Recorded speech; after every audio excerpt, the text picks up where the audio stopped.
How to increase your income.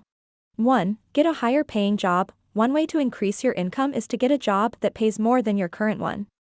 This may involve getting more education or training, gaining additional skills, or networking to find job opportunities. 2. Negotiate a raise. If you feel you are underpaid in your current job, you can try negotiating a raise with your employer. Make sure to do your research and come prepared with examples of your accomplishments and value to the company to support your request.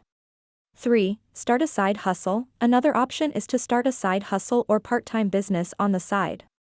This could be anything from freelancing to selling products or services online.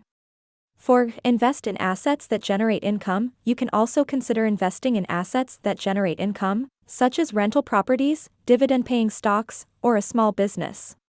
5. Cut expenses. Finally, you can increase your income by reducing your expenses. This may involve cutting unnecessary expenses, shopping for deals, or finding ways to save on bills. Thank you for watching. If you found this video helpful, please don't forget to like, comment, and subscribe for more financial videos.